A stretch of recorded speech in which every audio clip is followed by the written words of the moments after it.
Okay, so this class is just to serve kind of two purposes. The first is to just introduce people who maybe haven't read up a lot on it or heard a lot about it as to how the new sovereignty system works with Entosis. And then the second part is kind of general guidelines for if you're FCing an Entosis event, which is one of the better ways to get some practice FCing. So I don't have like a really good outline, so I'm just kind of like reading off some EVUni page to guide me along.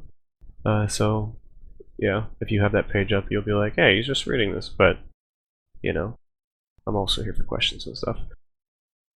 If you have questions during any part of this, just like put a Q in Fleet Chat, or just type your question in Fleet Chat if you'd rather type it, and I'll answer it. And then at the end, we'll just do open Q&A.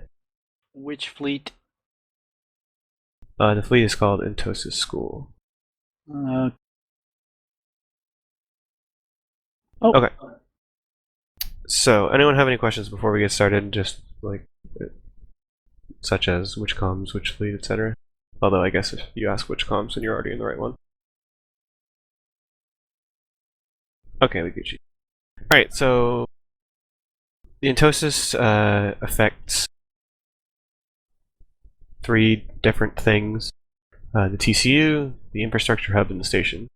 TCU is a territorial claim unit. It basically serves mostly as a flag that will essentially display that you own sovereignty in the system. It has a small benefit, apparently, I just learned today, of giving a 25% reduction on POS fuel use in the system if you're in the same alliance as the person who owns TCU. They used to do more, but now it's basically just a flag, so it's kind of the least important kind of Entosis event, which is why a lot of the times you'll see TCUs just go completely uncontested, because they really don't do much other than put your name on a map. But the name is cool, so, you know.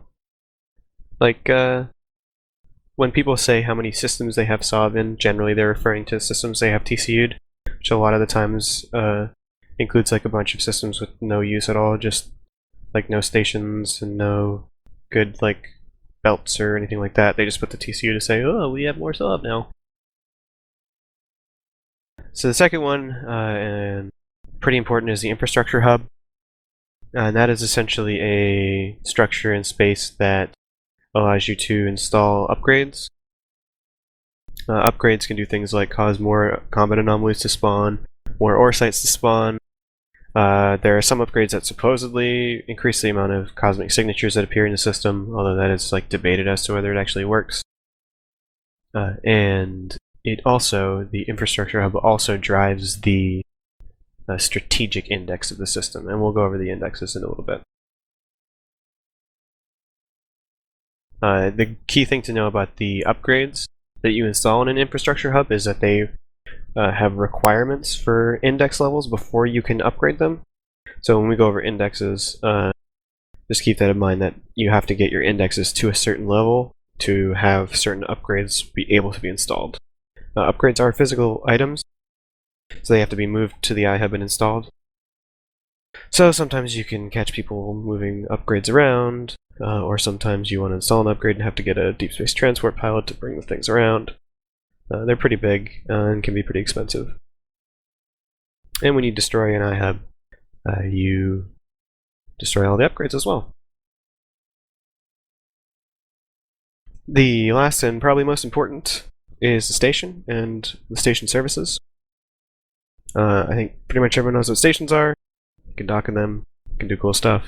Station services are basically when you're docked in the station on the right hand side, right below the undock button, it shows you all the services. And Entosis can turn those services off. For instance, if they turn off the clone bay, you can no longer respawn there in a clone. So if you have like the O1Y station set as your home station and you get potted and the O1Y cloning service is turned off, you will spawn somewhere else. Probably your default school system. If repair is offline, you can't repair. If fitting services are offline, you can't refit your ships at all, so on and so forth.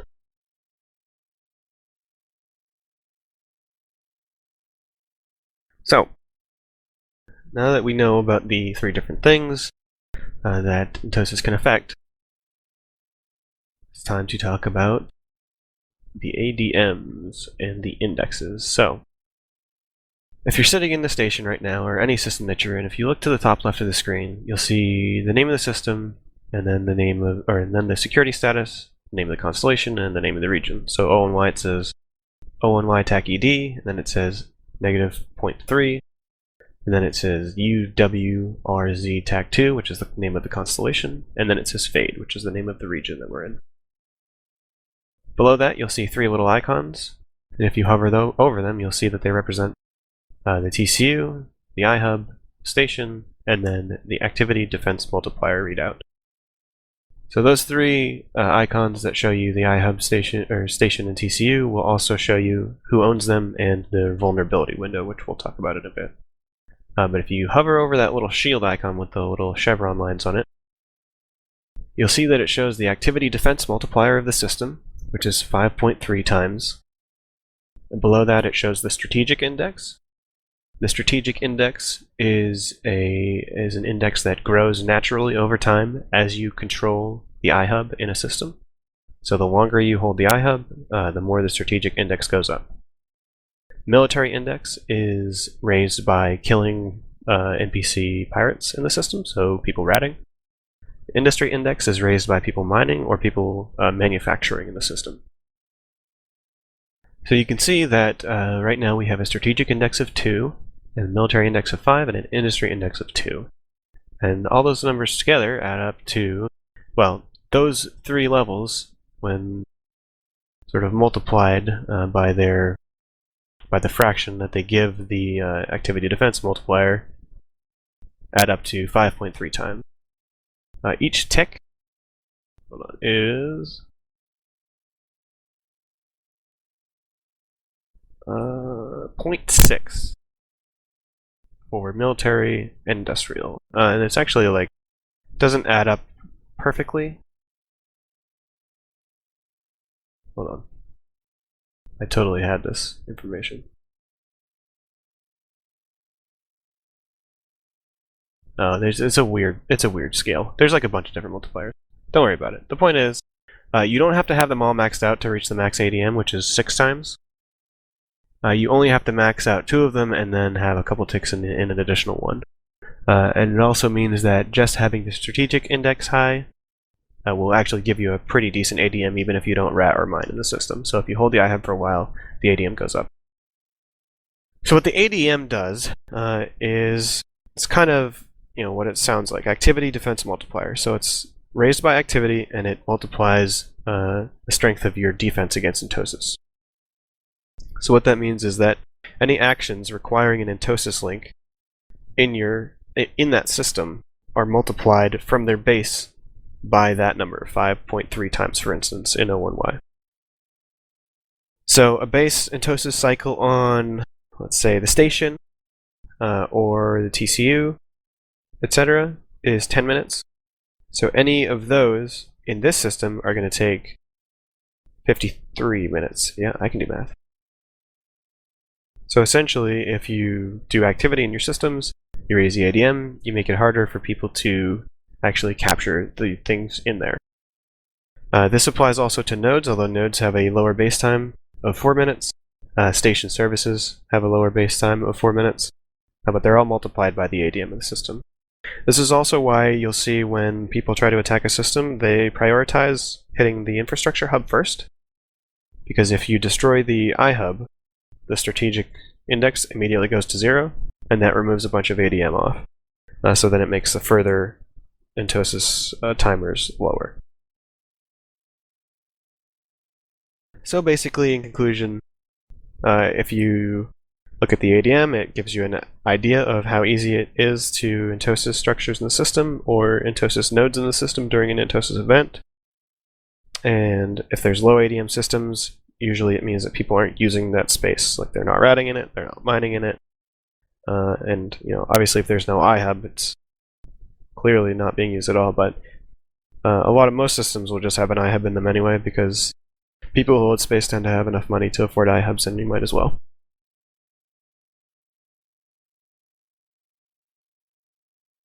So, we've been sort of throwing around the term Entosis and Entosis events.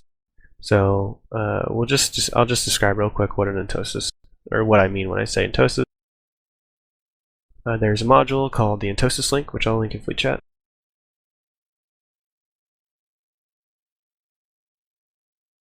So that's a Tech 1 version. You got a bunch of meta versions as well, and a Tech 2 version. So for intents and purposes, you generally talk about Entosis links in terms of the Tech 1 or the Tech 2 version. The Tech 1 version has a 5-minute cycle time, which means anytime you activate it, it will continue to cycle for 5 minutes before you can turn it off. Even if you deactivate it, you have to wait the entire 5 minutes. It has a range of 25 kilometers, so you have to be fairly close to the thing that you're activating it on. Now the Tech 2 Entosis link has a cycle time of 2 minutes. Now in action, this doesn't make the Tech 2 Entosis link actually capture anything quicker. It still takes the same amount of time overall to capture something with a Tech 1 or a Tech 2 Entosis link. The advantage of the Tech 2 is the cycle time being 2 minutes. It means that you can more quickly cycle it down if things get in trouble. If you finish the Entosis capture mid-cycle, you're more likely to be able to stop your Entosis link quickly as opposed to later. And the Entosis link Tech 2 also has a much longer range. It is 250 kilometers? Yes, 250 kilometers as opposed to 25, so 10 times as far. I know, I'm terrible. So basically you'll see Tech 1 Entosis links on like throwaway ships or like brick tanked ships. So you'll see them on Maulers, on Prophecies. Back earlier in this war, you saw them sometimes on like Hictors, like Onyxes, because they're super beefy. So they're not going to be kiting away or anything. Nowadays, you are seeing some Tech 2 Entosis links on certain ships. Some people are putting them on bombers because you can cycle your Entosis down very quickly. If you see bad guys coming, they're putting them on rapiers, which have really long-range webs, and they'll fit like an oversized micro warp drive on them, so they go really fast, and they have really long-range webs. So if you try to catch them, to tackle them, they'll just web you, and they'll keep doing that until their Entosis cycles down. And the reason that it makes a difference whether you're cycling or not is not only are you capturing or not, but anytime your Entosis link is cycling, you can't warp and you can't receive repairs. So basically, if your Entosis is cycling, you are stuck on grid, and you can't be helped by a fleet, except for like a fleet covering you by killing things that are coming after you. You can't be repaired by a fleet, and you can't cloak, you can't warp.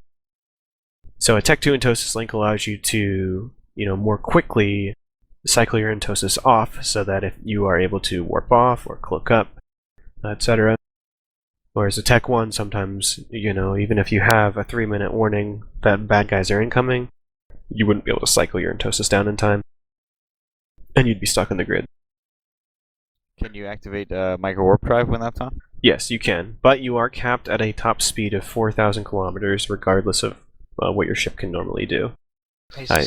You cannot fit Entosis links on interceptors; they just don't allow you to do it. But you can fit them on pretty much everything else. The only weirdness with fitting them, other than interceptors, is that if you fit them on capital ships, it increases the amount of time it takes you to capture by an amount, like 5 times, I think it is. So a decent amount, but not an incredible amount. So if you really want an objective, you will see people deploy capitals with Entosis links. Used to be carriers, but now they'll probably use the Force Auxiliaries because those things tank like beasts. The one thing also to note about the Entosis links is that they do use fuel or ammunition in a certain sense. You don't load the fuel into the module, but it must be in your cargo bay, and the fuel that it uses is strontium calthrates. It's the same stuff that it costs you when a POS goes into reinforced mode. It takes strontium. When a dread sieges, it takes strontium. Does triage use strontium also? Yes. Okay, yeah. So triage uses This is a couple of different uses. It's not that expensive, and it only uses 1 unit per cycle, so most of the time, if you have an Entosis ship, you'll want to have like between 30 and 50 stront in the cargo, just to make sure that you can Entosis multiple things over the course of a fleet. So essentially, that's how Entosis links work. Does anyone have questions about stuff that I've covered so far? I kind of missed everything, but the first 5 minutes is going to be a recap, like a thread. I'm recording this, so I'll post it in the event thread and also in the lectures by Aber and Diaz thread in the information forums. I have a question. Sure, go ahead, Ray. Yeah, you mentioned that the industry ADM is increased by mining and manufacturing. I've always thought it was just mining. I believe it's manufacturing. I could be wrong. Feel free to question me, but let me do a little. I was pretty sure. Can't you just hover over it? I don't know the answer, but I think that is the correct answer. You can just hover over it and it says industry rises when ore is mined within the system. Oh, I don't know. I guess maybe it's just with mining. I was told by a bunch of people manufacturing, but it would make probably more sense if it's just mining. Yeah, I mean, it would be so great if it was manufacturing too, but from what I've heard at least, Yeah, I would have to guess it's mining because you can manufacture safely and you can't mine safely. That like, makes sense. Like you could just like say, all right, boys, log in your 800 Atron manufacturing alts to raise this industry median. Right. Okay, so, yeah, I am going to talk about nodes when we talk about an actual Entosis event. Let's see. Regarding iHubs and TCUs, when they are destroyed, they go bye-bye. When you put a new one down, it goes down in the neutral state with no owner. And you do have to Entosis it to gain ownership of it. Can anybody do that? I'm sorry? Can anybody do that? Like, can you have your TCU stolen? Yes. If you like drop a TCU and you're pushed off of it, someone else can Entosis it and take it when it's initially placed. Same thing with an iHub, so always want to make sure if you're placing one of those structures that you definitely have control of the area.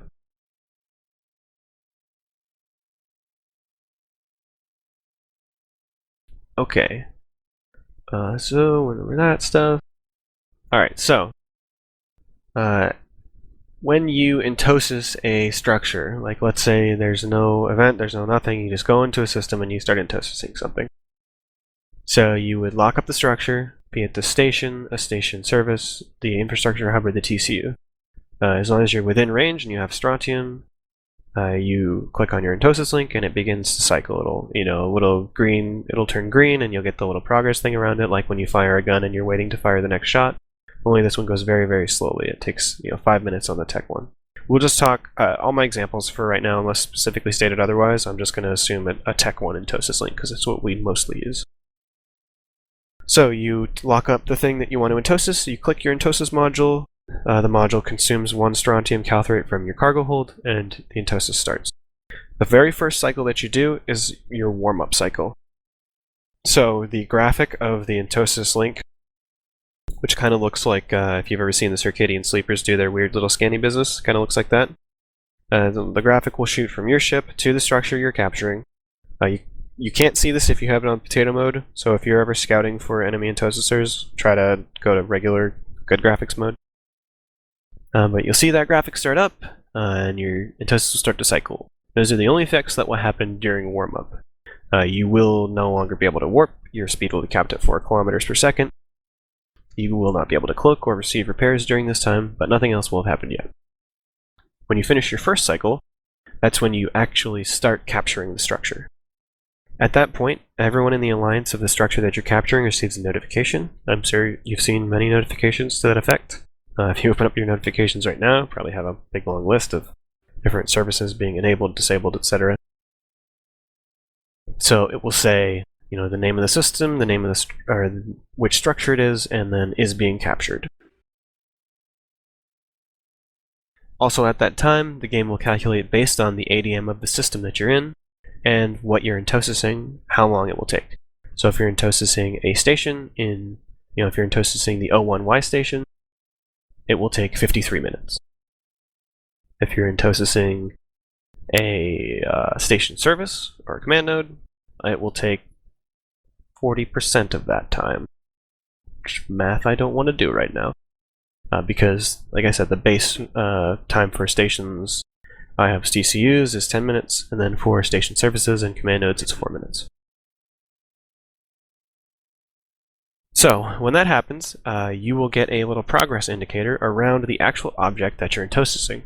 And it will say, if you're in Pandemic Horde, it will say Rected, which is our alliance ticker, and it will say Rected making progress. And then it will have a countdown timer of how many minutes it will take, or minutes and seconds it will take until you successfully capture the thing that you are intosising. And when I say capture, I don't necessarily mean you immediately gain control of it. For most things, the initial capture is actually just a reinforcement, which we'll go over in a little bit. But if you continue to entosis for the remainder of however much time that is, depending on the ADM of the system and what you're intosising, then you will have sort of completed the entosis capture.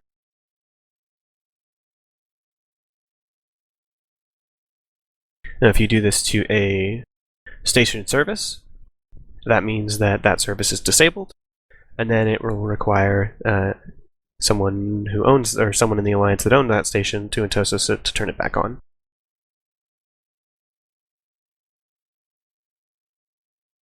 So, depending on what you're intosising,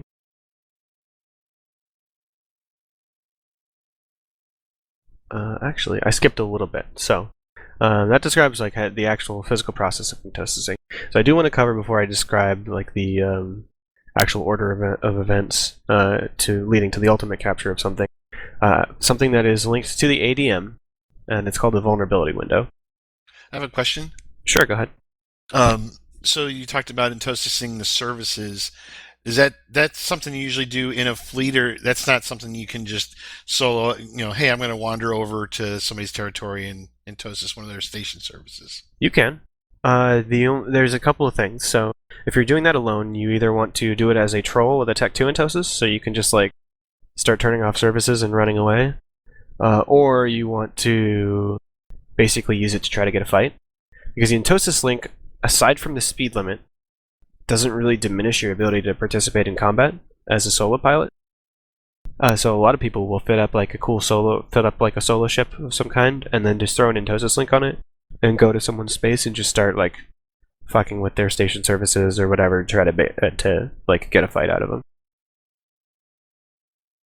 Okay, so I'm looking at our notifications, and some of our stuff in C4C was attacked earlier today. Mm-hmm. And disabled. Was that a fleet against us, or was that somebody being a nuisance? It was both, because we were fighting a fleet in O1Y. So at that time, people decided to be nuisances because they knew that we probably wouldn't stop what we were doing to come over and kill them. Thank you. But yeah, if you're ever just sitting there and you see like a notification, feel free to check it out for sure. Like if I'm in standing fleet and I see that notification, I'm like, hey guys, let's get over there. And see what it is, because sometimes it is just a dude, and you could just kill him. Because they can't leave, right? Right. They can't warp, they can't cloak as long as they're still cycling their entosis. Like, even if you click the module off early, you still have to complete your cycle before you can warp, cloak, or go faster than 4K per second. Related to the ADM is the vulnerability window. If you hover over any of those three icons in the top left, our TCU, iHub, and station, you'll see that there is a vulnerability window. For instance, in this system, all three objects, it shows 0818 to 1141. So basically, as an alliance, you can set a vulnerability window for your structures. You pick a time, and then a window opens from either direction of that time. So like halfway through these two times is when we picked. And the window gets bigger or smaller based on your ADM. So at a higher ADM, the time window is smaller and smaller and smaller. But on a low ADM system, the time window can be many, many hours. So what that means is that your structures are only vulnerable to capture during that window. If you are in a system that you use a lot and have a really high ADM in, that means, for instance, in O1Y, there's about a 3-hour window where someone can actually reinforce our TCU iHub or the station itself. Generally, you want to set that to your alliance's best, most active time period, but sometimes you want to set it to your main enemy's worst time period. And sometimes those line up, and then you get in situations like how the Russians could never possibly take any of the stuff in queries from us because the times were just so off that, our vulnerability window was during their weakest time and during our strongest time. Mile Zero, I use an Astro A40 headset. So 0800 Eve time is 4 a.m. Eastern U.S. time zone. Mm-hmm. Pretty early in the morning for a lot of U.S. folks. How would that be? How was that chosen as our vulnerability time? It used to be earlier, but it used to be earlier when there were more entities deployed into Fade. But as some entities moved to take things like Veil, Tribute, Branch, etc., it became a situation where if goons flash formed max Cerberuses, it was difficult for us to fight that fleet off alone before they were able to capture the station. That's how the 011 got reinforced the first time. So we pushed it back a little bit. Basically, there's a very small window of time where the goons have enough members active to actually contest Horde by itself. And despite that being our best time, we're pretty good around the clock. And they are really strong only kind of in that one time period. So we pushed it a little bit further, a little bit later, to the point where it's at a time now where it's unlikely that they would be able to mass the amount of people it would take in the type of ships it would take to actually fight us at that time. Whereas when we had it a little bit earlier, there was a little bit more of a disproportionate situation. Question? Sure, go ahead. Is it changing the time on the vulnerability? Is that available pretty often? Oh man, I believe you can do it anytime you want, but there's a waiting period before it takes effect. I think it's 48 hours.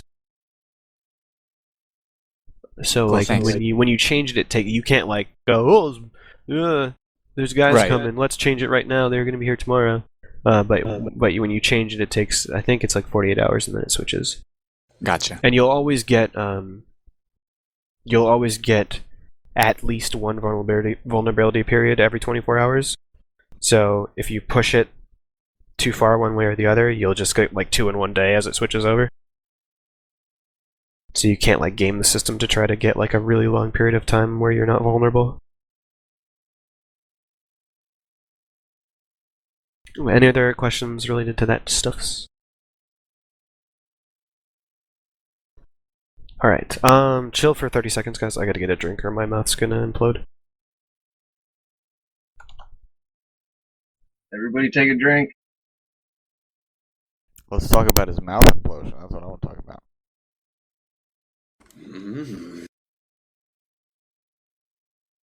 Hey, since we're chilling for a second, I'm a little late. Is there a channel that we're in, asking questions via text? Yeah, chat. Our fleet. Look for Averron Fleet Leader. Gotcha.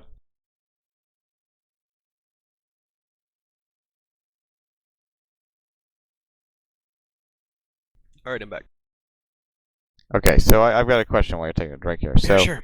just to clarify, so each of the different systems have a vulnerability window. So if it was not in the vulnerability window, I couldn't just go over and rub my wand on it because the things wouldn't be there. Is that correct?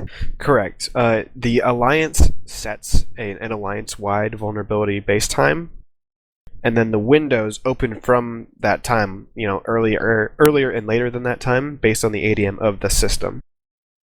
So systems with low ADMs will have a wider window, but the center of that window will always be the same exact time. But if the structures are not vulnerable, if it's not within the time window, then yeah, you won't be able to run your Entosis link on them. So Vulnerability windows don't affect things like station services, obviously. No. Station only services are I not have in affected. TCU.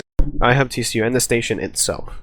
Oh, okay. So the services are anytime, but the actual station structure and the iHub and TCU are protected by the vulnerability window. Do station services show up in your overview, or how do you target them? They do show up as brackets in space. So if you go into your overview settings, you'll be able to find them in there. Sarah Strava should have a tab preset for it. Yeah, I normally fly with all brackets on in space, so like I have all the not everything shows on my overview itself, but in space I have all the brackets showing just in case something that's not on my overview surprises me. And when you have it set like that, you'll see the station services as little icons sort of poking off of the station model itself. I see them now.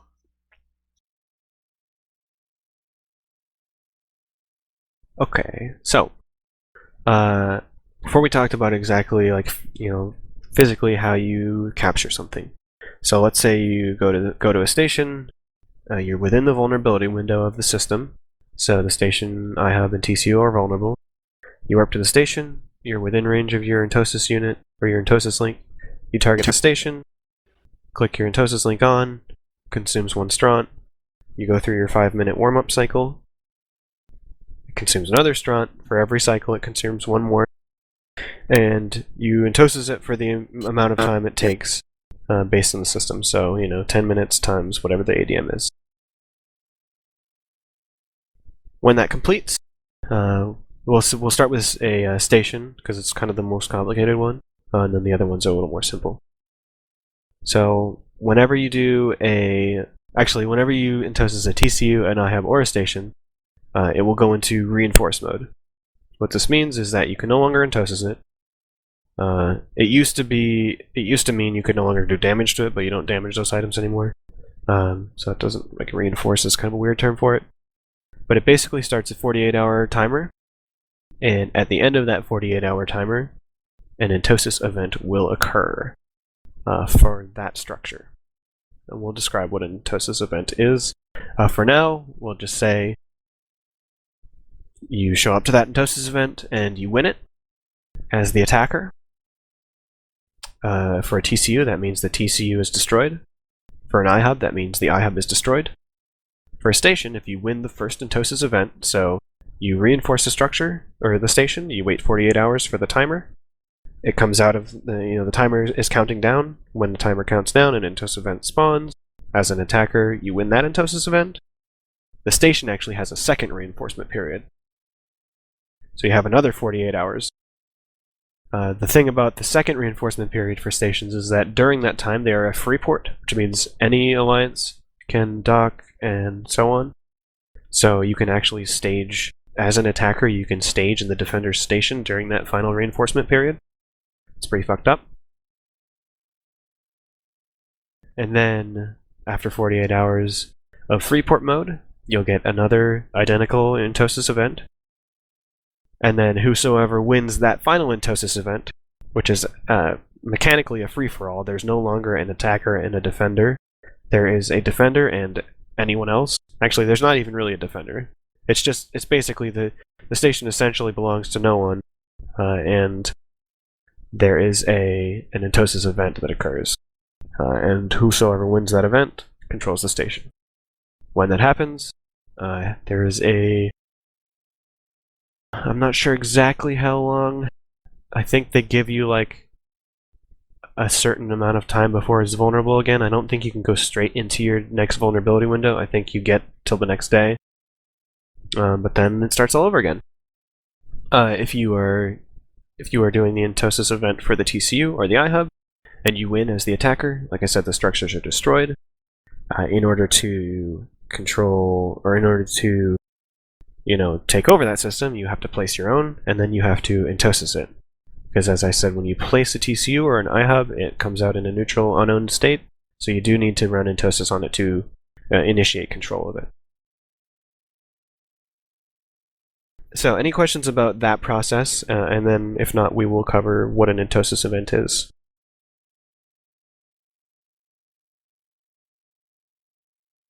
Awesome. Okay.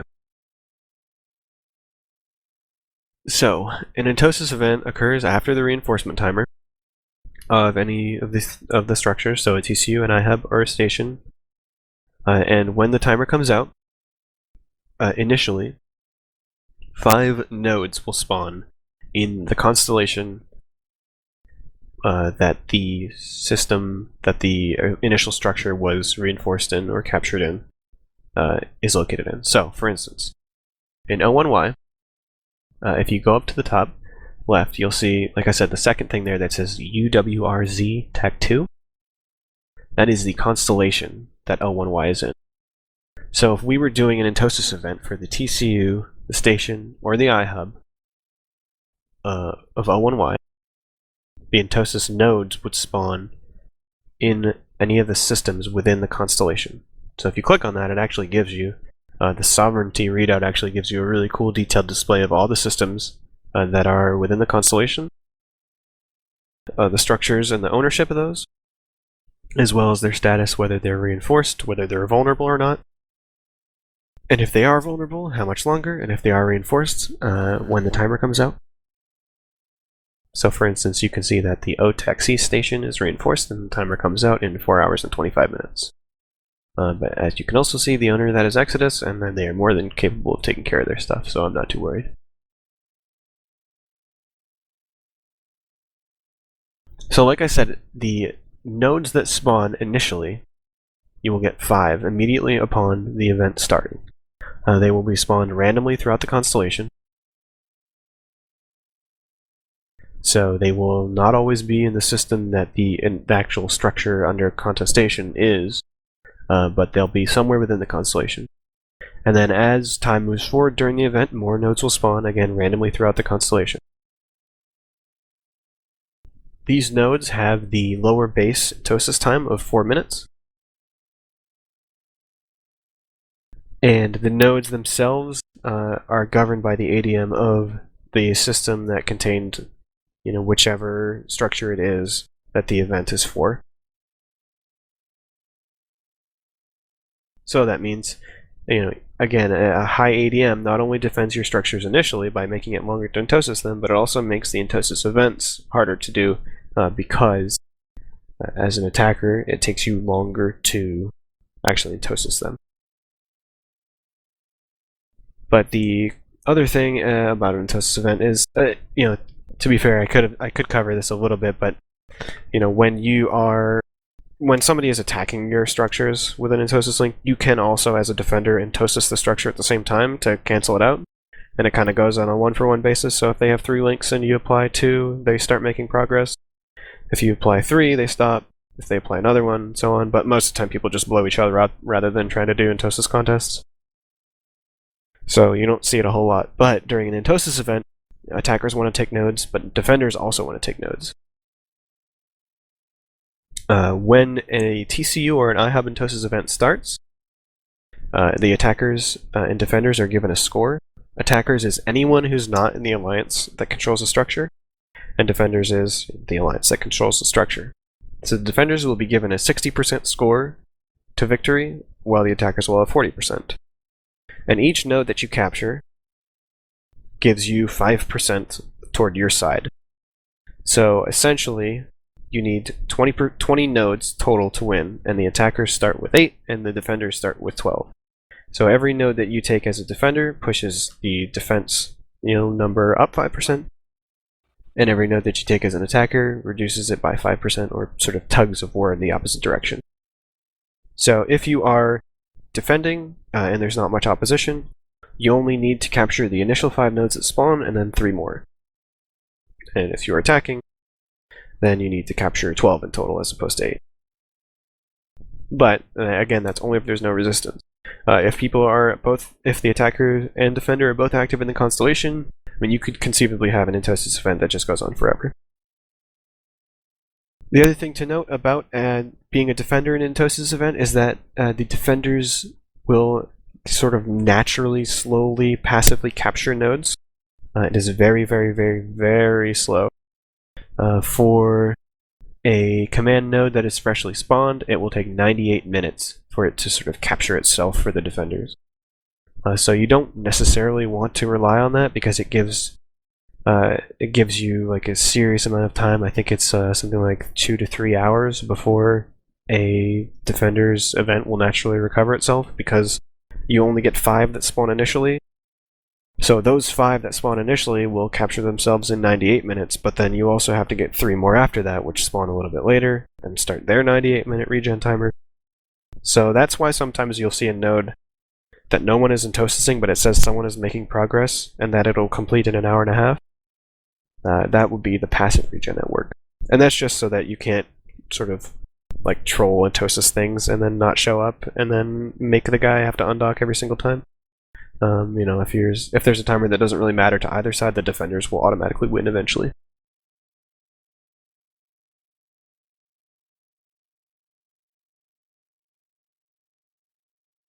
The only thing that changes about the Entosis event, like I said, for TCUs and iHubs and for the first station timer, anyone who is not in the alliance of the person who controls the structure will make progress for the attackers by Entosising, and anyone who's in the alliance will make progress for the defenders. So that's why, let's say you're a Spaceship Samurai pilot, during a Horde defensive timer, you are not allowed to Entosis, because the game will technically see you as an attacker since you're not in Horde. But during an attack on someone's Sov, you can Entosis all you like, because as long as you're not in the enemy alliance, it doesn't matter what alliance you're in. And the way that changes for the station's final Entosis event, so just to recap, for a station, there's an initial reinforcement, 48-hour reinforcement period, and then an Entosis event, which is just attacker-defender. If the attackers win, it goes into another 48-hour reinforcement, during which it is a free port. And then for the final station, Entosis event, it essentially shows up with an unfilled progress bar, and you have to take nodes in order to gain control of the station. So basically during this, what you'll see instead of an attacker-defender is anytime anyone takes a node, it will add an amount of percent for their alliance. So you can actually get like multiple way tug-of-wars happening during Freeport Station events. It's also why during these events, we again ask people that are not directly in whichever alliance we're trying to, take control of the station for, not to Entosis, because it's an alliance-based system. So if you're not within whichever alliance it is that we want to actually have control of the station, then Entosising it will just cause things to take longer. Question. Sure, go ahead. Did you get to the actual mechanics of fleet commanding it yet, or are you just still going No, over we're still just going over the everything else, and then we'll go over the FCing part. Is actually pretty simple. So I think it's really important to understand exactly how the process works, because and I attack you. We're mining and ratting. Sorry, what? Oh, is that guy? That's the guy. Okay, hold on. Class on hold for a second. Alright, I'm gonna grab a drink. I think he's up in the root.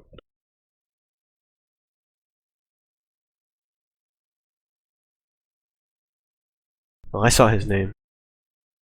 I'm gonna find him. Show him no mercy. There he is. Now.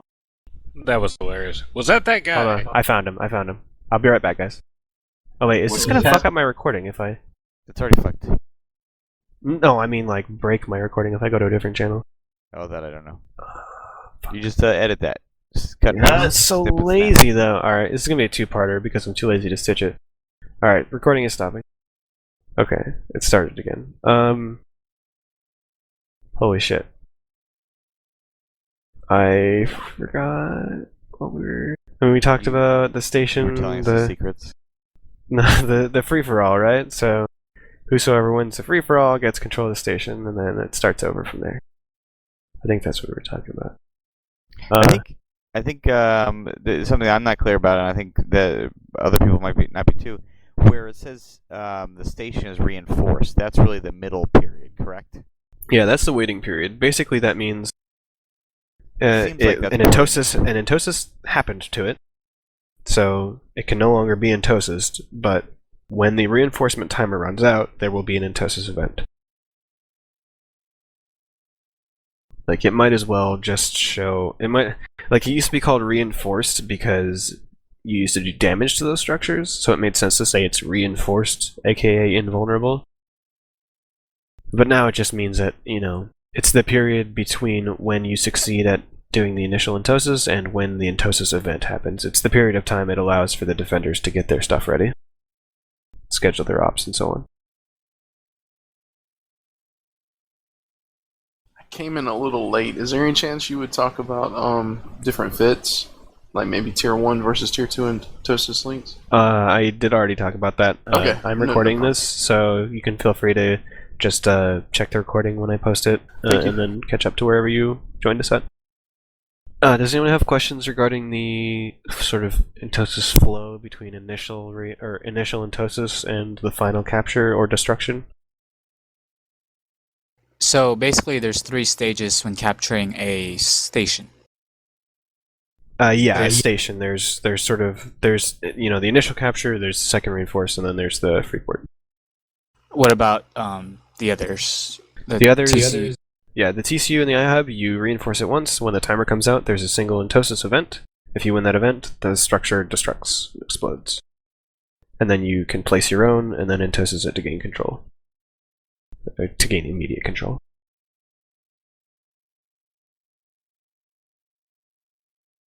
Any other questions regarding the sort of process from initial capture to... or initial Entosis to final capture? Or destruction?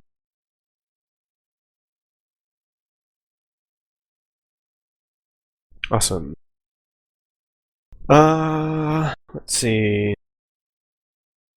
Okay. Changing the timers actually takes 96 hours.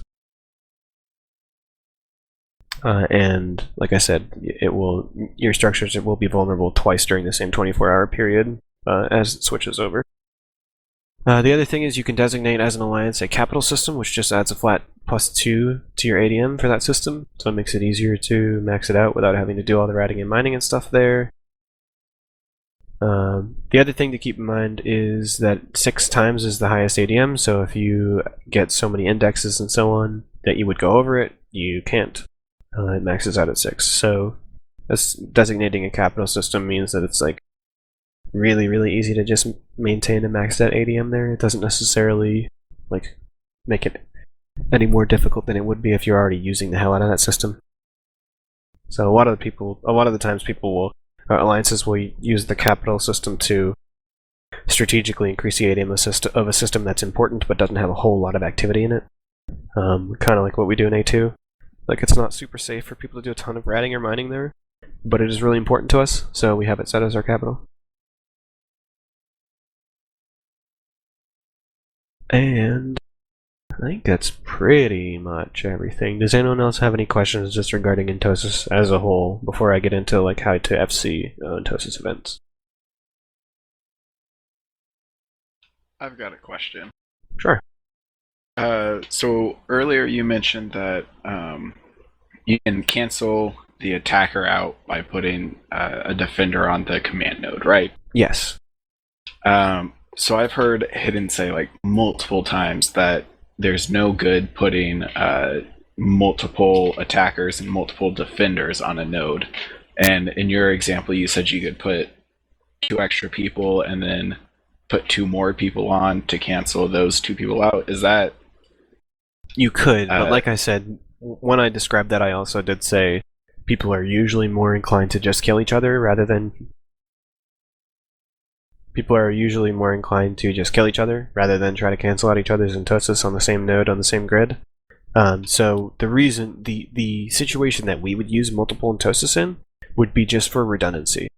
So if you have 3 people Entosising the same node, for instance, it doesn't complete any faster. But if any of them die, you don't have to wait for the warm-up for someone to come replace them.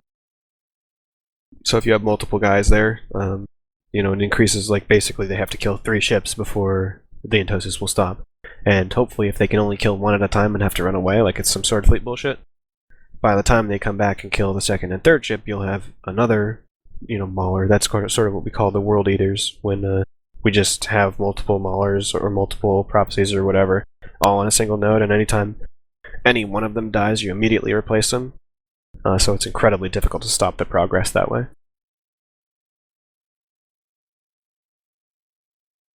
Any other general Entosis questions?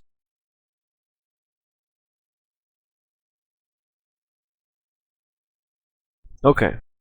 So now we've come to the part where I literally have no outline at all. I'll probably make one after this class and like try to do a better version of this later with more structure to it. But you guys are going to help me make that rubric. This is kind of generally how I make like lecture outlines, is to just do one off the cuff at first, and then go through the Q&A recording and to use that to build the actual outline, because people are really good at sort of picking the important things. Miles Zero asks Avern Diaz, why are you so gay? I was born this way, baby. Okay.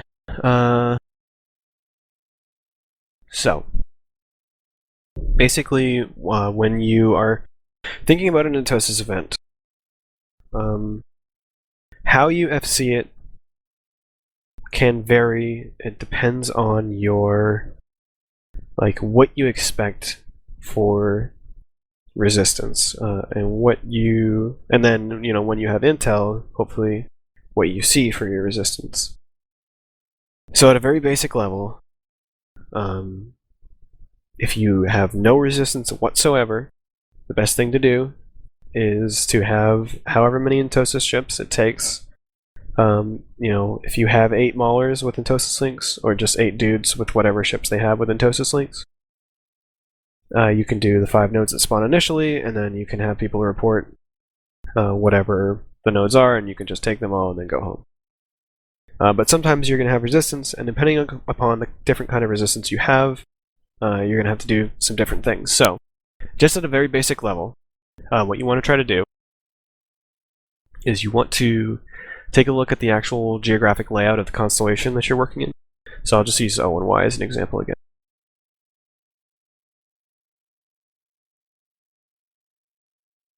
I'd use .land to look at the maps because it's the easiest way to just see the layout. So if you look at the Fade map, I'll link it in Fleet Chat.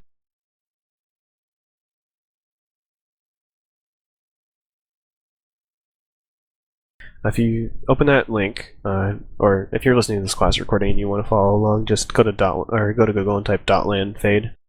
So let's say there's an Entosis event for, you know, something in O1Y, the TCU, for instance. You look at the constellation and you have O1Y, and then you have, we'll just go clockwise, you have LTAC S, you have OTAC C, you have VRH, you have X36, and you have LTAC C. Anywhere you see the red lines coming off of the systems, that means it's a constellation gate. So anything within those borders is the constellation. So you need to do a couple of things. The first thing that you want to do is try to get eyes in enemy staging if you have a particular enemy that you're defending against. So for instance with goons, it would be trying to have eyes in Saranin. You can always ping for something like that if you're running in it. If you're going to run an Entosis event and you need eyes in Saranin, don't hesitate to use pings to get people's attention, because if you're in UFC, you won't necessarily have all the recon contacts. You won't be in all the different like Skype groups and shit that you might be in if you had been doing it for a while. So don't hesitate to just use pings as a way to get people's attention. If you can't get eyes in Saranin, or you know, whatever the enemy staging is, that's fine. But what you do want to do is try to take a look and say, like, okay, where are the points at which a dangerous enemy fleet would actually come in?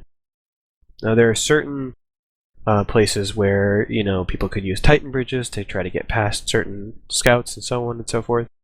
But if you just take a general look at .land, if I was defending an Entosis event in O1Y,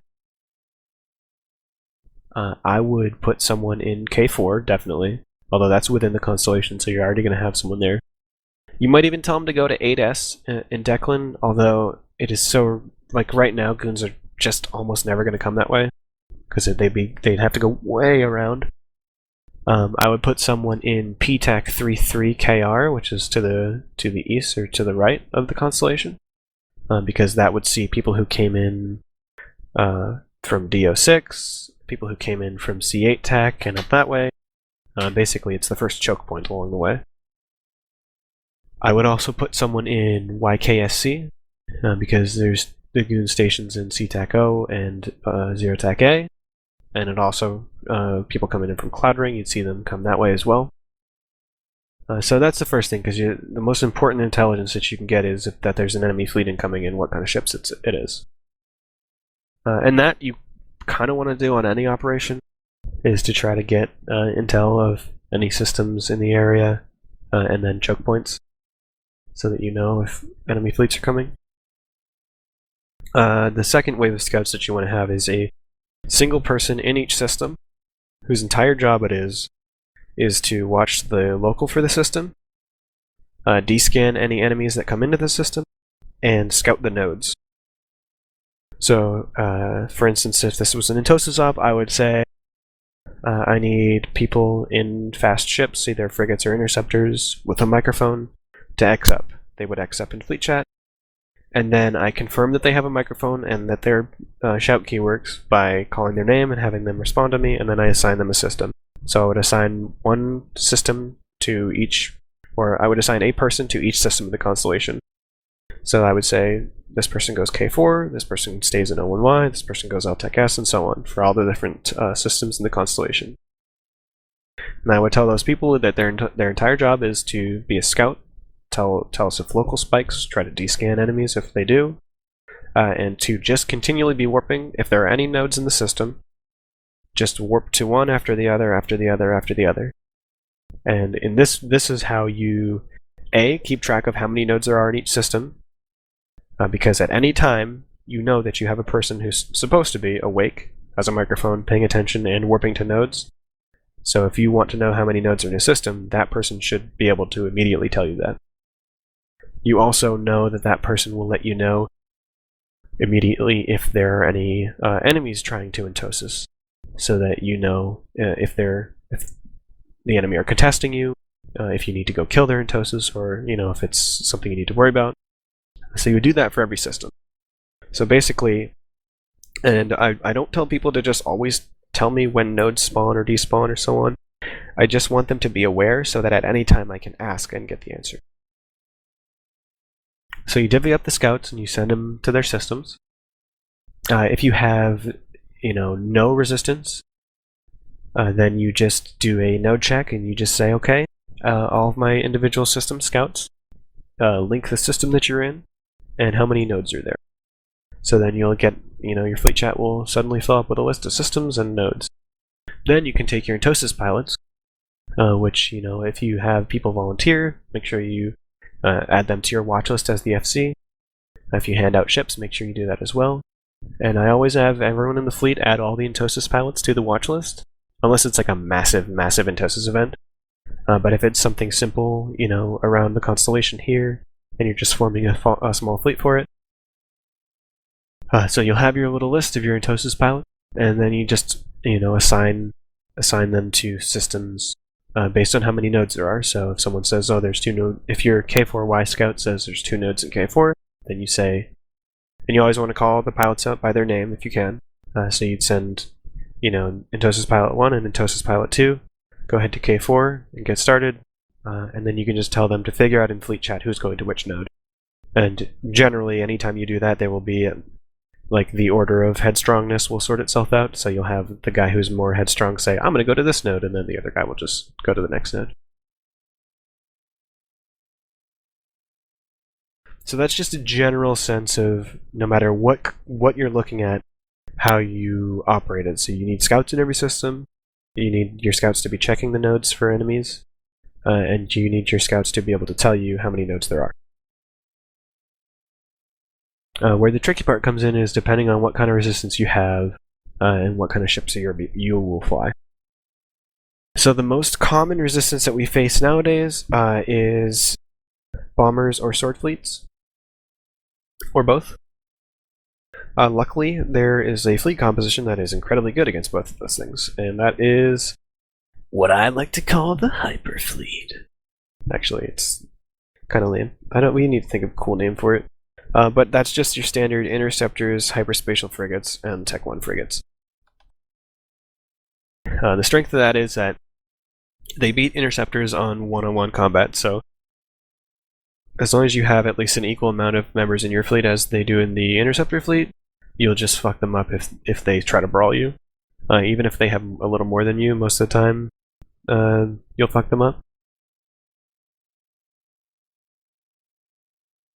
And I mean, you're not immune to bombs, but you take a lot less damage from bombs as larger ships, and you can warp pretty quickly. So as long as you're not bubbled, a bomb takes 12 seconds from launch to detonation. So it's pretty hard to get bombed in frigates unless you really mess something up. So if you're just facing bombers and swords, I always just form mixed interceptor frigate for the doctrine. And in that case, I send my maulers out, etc., or whatever other ships, and then I just say fleet chat needs to be absolutely clear of anything non-essential, and anytime a mauler or anytime an Entosis pilot has an enemy fleet land on them, then they should be putting W's in fleet chat along with the system that they're in. At this point also, it's really comes in handy having a scout in each system because you can track exactly where the enemy are just with local chat.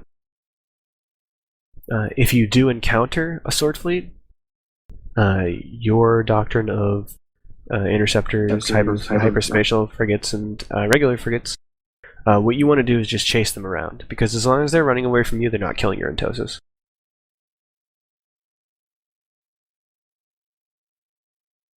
Basically, like, your number one goal is to keep your Entosis safe, and versus some doctrines, that means that you need to stay safe and protect them. Contract your forces and protect them. But some doctrines, you can just, like Sword Fleet, you can just chase around. Now, if you are facing a situation where you're chasing Sword Fleet around, but they're still killing stuff, you're not catching them in time, and you're just like, what do I do here? At that point, you want to kind of go into like defense mode. You want to try to contract your forces. You want to make sure that in O1Y this would be actually pretty easy to do because of the layout of the constellation. So if I was losing Entosis and I was doing an Entosis event in the constellation that O1Y is in, I would immediately scratch X36 and VRH off the list and just say, don't go there anymore. I don't care about the nodes there. The scouts can still patrol those systems, right? The scouts can still bounce the nodes in those systems and let us know if any enemy Entosis happens. But friendly Entosis no longer goes there. So that means that all your remaining Entosis are within one jump of O1Y. So it's very difficult if you're sitting in O1Y for someone to kind of get the drop on one of your Entosis people. Even especially if you're following the fleet around, and if that didn't work, even you could further contract it. You could just stick to just two systems, so you're never more than one jump away, no matter which system you're in. Or a triangle of systems. You could do K4, O1Y, and LTAC-Z, and just focus there. If you're still kind of getting run around, and you're in mixed frigates and they're in sword fleet, and you're not able to chase them effectively, you're kind of stuck, and you're the defender, you can just go into full-on defense mode, and that just means pull all friendly Entosis, period. And your only operation then is have your scouts call when enemy Entosis is hacking a node, and then go kill it. Because it'll take a long time, but eventually the nodes will regenerate on their own over the course of several hours. Very likely the enemy gets bored and leaves before then, and you can bring your friendly Entosis back out. But at a bare minimum, if you are FCing for a defensive Entosis timer, if you just form combat interceptors, hyperspatial frigates, regular frigates, you should be able to kill enemy Entosisers, or at least drive them off the nodes enough to actually stop them from making progress, and you can passively regenerate. Now, there's one sort of exception to this, or not exception, but a difficult scenario, and that is that sometimes they will have like rapiers with Tech 2 Entosis, and depending on how quickly you're operating your fleet, they may be able to get a cycle or two off here or there, and make your passive regeneration not as good. My response to that is to start sending probers to those systems, especially like cloaked probers. So you can have like a cloaked prober on grid with a node, and then they can get a probe result on on whatever the rapier or whatever sort of Tech 2 Kai ship is. And then when you get to that system, you can just warp straight to the guy, and that will make you go even faster. And the first time you do that, they will generally fuck off, or they will die as a result. But that's less of an issue lately.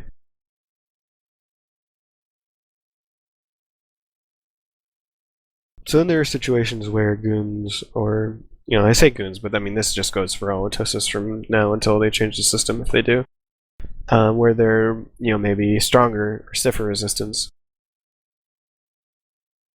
And this is where you can start forming things like caracals or feroxes, or, well, I would just start with caracals. But, essentially then you have to consider your fleet and the enemy fleet like you would during any kind of FC engagement, and just say like, okay, what is the enemy fleet's strengths? What are my fleet's strengths, weaknesses, and so on? How good is the enemy at killing Entosis? How good are they at guarding Entosis? How quickly can they move through space from system to system? Are they cruisers? Are they battle cruisers? Are they destroyers? Are they interceptors? And from then you need to formulate a plan of, okay, what is a reasonable amount of area, or what is a reasonable fight I can take? Can I take their entire fleet versus my entire fleet? Yes? Okay, well that means that you can control at least one node. Can I take can I take their entire fleet with half of my fleet? Well, if you're reasonably sure you can do that, then you can control 2 nodes. If you have multiple nodes within one system, you can, consider that your fleet can warp from node to node pretty quickly, depending upon, how much damage the enemy can do. Whether you want to try to double up, triple up, have multiple Entosisers on each node to try to keep the cycles going while you are warping from node to node. But the most common situation is the one that I described before, where all you have to do is, form the mixed frigates, get your Entosis, or get your scouts in the proper locations, get your Entosis ready. When the nodes spawn, assign your Entosis, and then just have your scout, because most of the time you'll get like kind of shitty resistance. So you just need to be able to have a fleet that can react quickly and go to the locations where the shitty resistance is and kill it. And then you'll win the timers like pretty easily. So there's a lot of specific situations that would require specific different responses. And I can't like go over every possible thing there now. But what I can do is open to questions. So if anyone has any questions about what I just described, or other situations that you're thinking of that you want me to try to describe what I would do. Disclaimer, I'm not the perfect FC. I was quoted as being one of the worst to ever grace the game. So I will do my best to answer questions, but I may not have all the answers. Unless there are none. Unless you already went over this, I wasn't sure if I missed it or not. I've been glazing a little bit. But, so there's a time window, right? And when that time window's up, like, say somebody in Entosis is, your station and the command nodes start popping up, later on. Right, 48 hours after they finish. 48 hours after they finish. What's the minimum amount percentage for an attacker to win? Does it just have to be more than the defender when the time limit's up, or does the attacker have to 100%? The attacker has to 100%. Wow. So the defender is always at an advantage, basically. The defender is at several different advantages. The defender sets the vulnerability window. The defender starts at 60% of the time or the tug of war. The defender has passive regeneration. The defender has local reships. The defender has a whole lot of advantages. Like, for goons to be so upset and say that the attacker has all the advantages in Aegis-Ov is pretty fucking stupid thing to say. Because even though we were kicking the shit out of SMA early on, it was a bitch to take Fade initially. Because like all you have to do is kill Entosis as a defender and you win. So you have all these tools at your disposal to do that.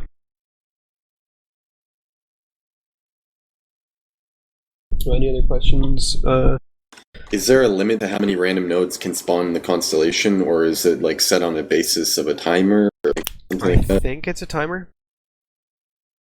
I'm reasonably certain that just every so many minutes a new node spawns somewhere in the constellation. I know 5 spawn initially. 5 spawn initially within the constellation? Yes, 5 spawn when the timer first, or when the event first begins. 5 spawn immediately, spread throughout the constellation, and then every so many minutes after that, a new one will spawn. So you can get situations where after a certain amount of time into the timer, you have like 5 or 6 nodes built up in one system. Okay. Also, multiple events can take place in the same constellation at the same time, so that's why you'll see sometimes different labeled nodes for different structures on the overview at the same time. If you have too many timers overlapping, things can get fucked up, where certain timers' nodes just don't spawn for a while, or timers that have been completed, their nodes don't despawn. So things can get kind of fucked up if you have multiple timers, but it doesn't happen that often.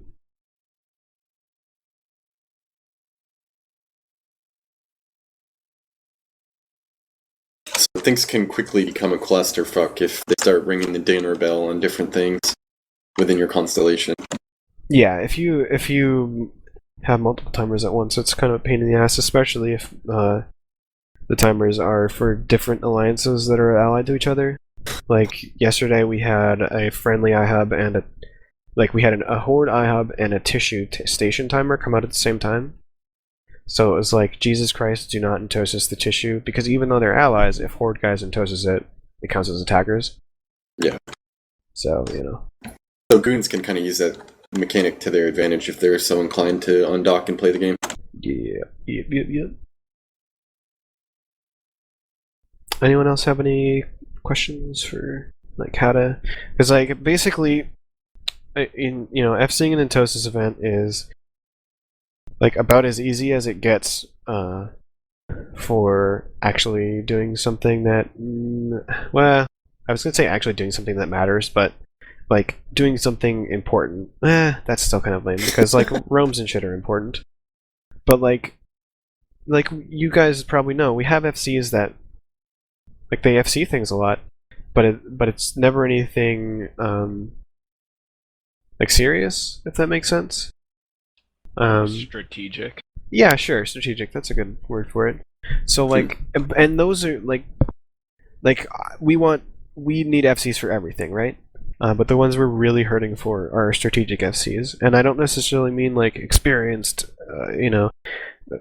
skillful, whatever. Just like FCs that are willing to take on some, not responsibility, but like more serious operations that that have a victory state, I guess, because it's difficult sometimes where it's like we have a TCU timer in the middle of the day, or like there's an Entosis event right now for the PTech 33 TCU, and like I don't think it's getting done because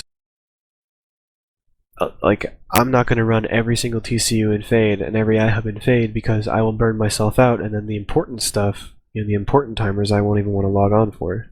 And the same goes for, you have a very small pool of people that are running most of the important strategic ops. So things like this, we're just like, let the passive regen get, or sometimes I'll say, hey, standing fleet, if you guys want to. But, it's a lot easier if somebody just says, like, just ping for dudes and say, like, whatever, everyone get in frigates and some people get in maulers and just go do some nodes. And so the idea behind this is that it's open to anybody, including me, a confederation of pizza spy. Yeah, of course. Awesome.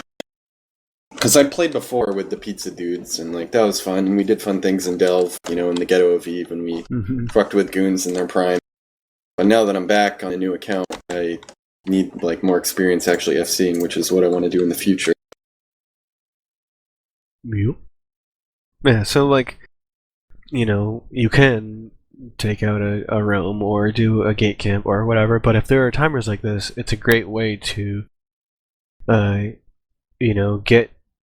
practice your, just like go through the motions as an FC without a whole lot on the line, because like important iHubs, TCU stations, and so on, those will be scheduled on the forums as an op and so on, and you'll have someone like Gobbins or me or Travis or Cyber or whoever running them. But for stuff like this, it's a great way to, help out the Alliance. Because when a TCU gets blown up and we have to replace it, that costs the Alliance money. Or, it gets replaced by a Goon one, and then we have to go attack it, and wait for a timer, and da-da-da. And, whatever. Like, I don't want to sound like that's the worst thing in the world, because whatever, it's Eve, and if it wasn't fun, we wouldn't do it, but I think winning is more fun. Yeah. And yeah, so, like, if you guys haven't seen it yet, if you go to this website, timerboard.net, that's a list of all the Entosis timers that are currently exist in the game. If you click the hashtag World War B link at the top, it will just show you the stuff between the NBC and the Imperium. You can further filter it by typing fade or any system, whatever, and filter it down that way in the search bar. And that way there, I normally just check timerboard.net/fade or World War B and look for like Pureblind as well, because that's kind of close by. But fade is the more important one. And just What's her face made it? Yes, Lucia Dillard. Yeah, I Yep. love Lucia. That's the one. But yeah, so you can see right now, hey, there's a PTech 33 timer. And no, I'm not going to be like, who in this class wants to do it as part of your practical? Like, no. But, if you see something like that and you're like, I'm up for a thing, like, just do a ping, form some dudes, and, get it done. There are infinite people who will, like, give you Entosis ships to hand out and stuff like that. Like, all you have to do is ping. Just, like, if I was a new FC right now and I wanted to do this, I would just ping, the FC's name, the fleet comms you want to use, the ship types you're forming, and then just add at the end, needed a DIR, like a director, or someone to hand out Entosis. And most of the time, someone like me or any of the FCs with hangar access, or any of the directors or anyone else, will be able to go into some of those hangars where that stuff is. You also find that a lot of people bought their own Entosis stuff, or just never gave back some of the stuff that was handed out, so they'll have them on hand as well. So this timer question, sorry, I didn't mean to Yeah, interrupt. no, go ahead.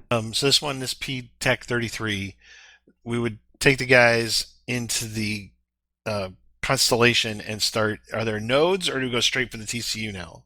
Then there are nodes. So this is a timer that's coming out. So the only time you interact with the structure itself is when you're initially reinforcing it. Anything that shows up on this timer board site shows a timer for an Entosis event. So as of right now, there are nodes spawning throughout that constellation in DW Tech, P-Tech 3, DO6, CR Tech, HHK, E-Tech 9, and C8 Tech. And it looks like the defender score just went down by 5%, which means that somebody who's not Horde Entosis a node there. And it's probably, like, Goon's probably formed basically nothing. And they'll probably take that TCU because we don't really give a shit about it. But, this is a situation where you could form a fleet and go kill them. At the basic level, you could just form interceptors, frigates, and so on, and go down and kill their Entosis. You don't even need to organize Entosis ops. But you can, especially if you defeat them and they leave, and they're not contesting it anymore. Just ask a couple guys to hop into Maulers and go down and swap on some shit.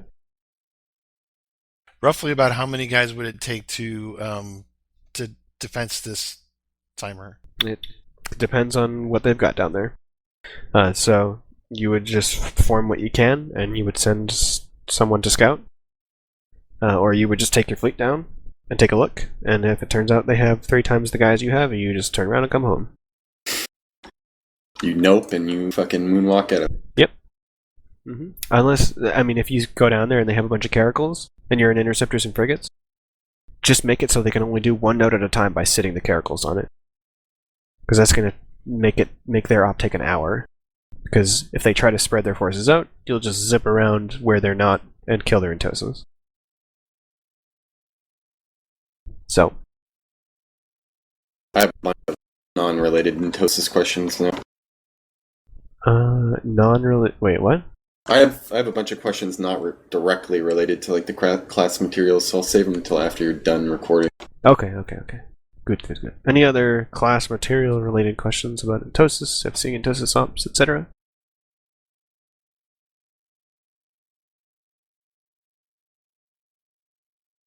Cool, cool. Alright, so that about does it. We went a little bit longer than I thought we would. I'm sorry. So I'm going to stop the recording now. Thank you all for coming, and I'll see you next time. Thanks, man.